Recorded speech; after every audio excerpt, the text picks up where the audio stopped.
ನಮಸ್ಕಾರ ಸ್ನೇಹಿತರೆ, ನಮ್ಮ ಮೈಥಾಲಜಿ ಮೀಡ್ಸ್ ಮೀ ಚಾನೆಲ್ಗೆ ನಿಮಗೆಲ್ಲರಿಗೂ ಸ್ವಾಗತ. ಮಹಾಶಿವರಾತ್ರಿಯು ಹಿಂದೂ ಧರ್ಮದ ಪ್ರಮುಖ ಹಬ್ಬಗಳಲ್ಲಿ ಒಂದಾಗಿದೆ. ಇದನ್ನು ಶಿವ ಮತ್ತು ಪಾರ್ವತಿಯ ವಿವಾಹವಾಗಿರುವ ದಿನವೂ ಹೌದು. ಶಿವನು ಲಿಂಗ ರೂಪದಲ್ಲಿ ಪ್ರಕಟವಾದ ದಿನ, ಲಿಂಗೋದ್ಭವ ಮತ್ತು ಸಮುದ್ರ ಮಂಥನದಲ್ಲಿ ಹಲಾಹಲ ವಿಷವನ್ನು ಕುಡಿದು ಜಗತ್ತನ್ನು ರಕ್ಷಿಸಿದ ದಿನವೆಂದು ಸ್ಕಂದ, ಲಿಂಗ ಮತ್ತು ಪದ್ಮಪುರಾಣಗಳು ವರ್ಣಿಸುತ್ತದೆ. ಈ ದಿನದಂದು ಉಪವಾಸ ಮತ್ತು ಜಾಗರಣೆ ಮೂಲಕ ಶಿವನನ್ನು ಆರಾಧಿಸಲಾಗುತ್ತದೆ. ಮಹಾಶಿವರಾತ್ರಿಯ ಮುಖ್ಯ ಪುರಾಣ ಕಥೆಗಳು: ಲಿಂಗೋದ್ಭವದ ಕಥೆ. ಬ್ರಹ್ಮ ಮತ್ತು ವಿಷ್ಣು ನಡುವೆ ಯಾರು ಶ್ರೇಷ್ಠರು ಎಂಬ ವಿವಾದ ಉಂಟಾದಾಗ ಶಿವನು ಅಗ್ನಿಸ್ತಂಭವಾಗಿ ಲಿಂಗ ಪ್ರಕಟಗೊಂಡು ಅದರ ಅಂತ್ಯವನ್ನು ಹುಡುಕಲು ಹೇಳಿದರು. ಅಂದು ಫಾಲ್ಗುಣ ಮಾಸದ ಕೃಷ್ಣ ಪಕ್ಷದ ಚತುರ್ದಶಿ ರಾತ್ರಿಯಾಗಿತ್ತು. ಇದನ್ನು ಮಹಾಶಿವರಾತ್ರಿ ಎಂದು ಆಚರಿಸುತ್ತಾರೆ.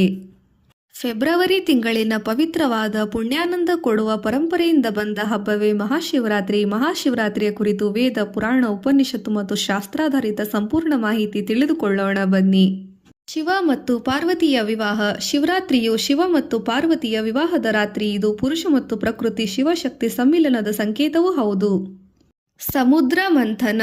ನೀಲಕಂಠ ಶಿವ ಸಮುದ್ರ ಮಂಥನದ ಸಮಯದಲ್ಲಿ ಹೊರಬಂದ ವಿಷವನ್ನು ಶಿವನು ಕುಡಿದು ಅದನ್ನು ತನ್ನ ಕಂಠದಲ್ಲಿ ಹಿಡಿದು ನೀಲಕಂಠನಾದನು. ಈ ದಿನದಂದು ದೇವಾನುದೇವತೆಗಳು ಶಿವನನ್ನು ಜಾಗರಣೆ ಮಾಡಿ ಪೂಜಿಸಿದರು.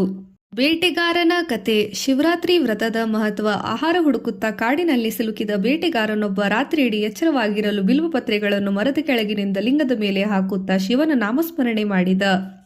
ಇದರಿಂದ ಶಿವನು ಪ್ರಸನ್ನನಾಗಿ ಅವನಿಗೆ ಮೋಕ್ಷ ಕರುಣಿಸಿದನೆಂಬ ಕತೆ ಪ್ರಸಿದ್ಧವಾಗಿದೆ. ಶಿವರಾತ್ರಿಯ ಆಚರಣೆಯ ಮಹತ್ವ. ಜಾಗರಣೆ. ರಾತ್ರಿಯಿಡೀ ಶಿವನ ಧ್ಯಾನ ಜಪ ಮಾಡುವುದರಿಂದ ಆಧ್ಯಾತ್ಮಿಕ ಜಾಗೃತಿ ಉಂಟಾಗುತ್ತದೆ. ಉಪವಾಸ. ದೇಹ ಮತ್ತು ಮನಸ್ಸಿನ ಶುದ್ಧೀಕರಣ. ಅಭಿಷೇಕ. ಬಿಲ್ವಪತ್ರೆ ಮತ್ತು ನೀರು, ಹಾಲಿನಿಂದ ಶಿವಲಿಂಗಕ್ಕೆ ಅಭಿಷೇಕ ಮಾಡುವುದರಿಂದ ಪಾಪಗಳು ನಾಶವಾಗುತ್ತದೆ. ಶಿವ ಏಕೋ ನಾಣ್ಯ. ಶಿವನೇ ಪರಮಸತ್ಯ. ಇವನಿಗಿಂತ ಬೇರೆ ಯಾರೂ ಇಲ್ಲ. ನಿರ್ಗುಣ, ನಿರಾಕಾರ, ನಿರ್ಲಿಪ್ತ, ನಿಷ್ಕಾಮ, ಆದರೂ ಸಕಲ ಜಗತ್ತಿನ ಆಧಾರ.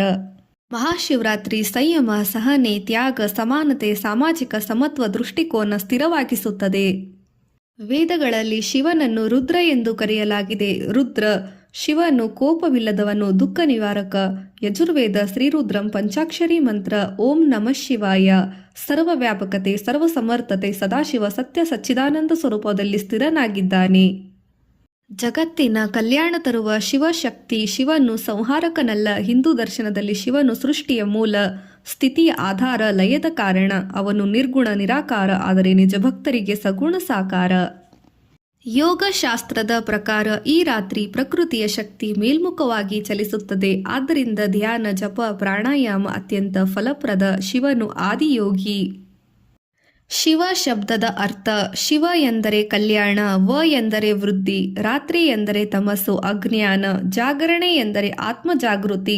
ಶಿವರಾತ್ರಿ ಆಚರಿಸುವುದರಿಂದ ಒಳಗಿನ ಶಿವತತ್ವ, ಆತ್ಮದ ತತ್ವವು ಜಾಗೃತವಾಗುತ್ತದೆ.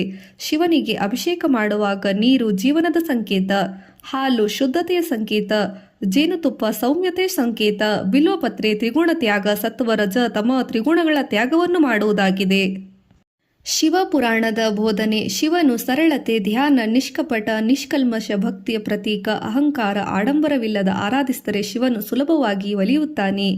ಶಿವಲಿಂಗದ ಪ್ರಕಟವಾಗುವುದು ಬ್ರಹ್ಮಾಂಡದ ಶಕ್ತಿ ಕೇಂದ್ರದ ಸಂಕೇತ.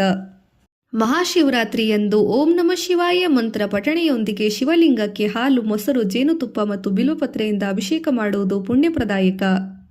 ಮಹಾಶಿವರಾತ್ರಿ ವ್ರತವು 1000 ಅಶ್ವಮೇಧ ಯಜ್ಞಕ್ಕಿಂತ ಶ್ರೇಷ್ಠ ಎಂದು ಹೇಳಲಾಗಿದೆ. ವ್ರತದ ಅಂಶಗಳು: ಉಪವಾಸ, ಜಾಗರಣೆ, ಅಭಿಷೇಕ, ಶಿವನಾಮ ಸ್ಮರಣೆ.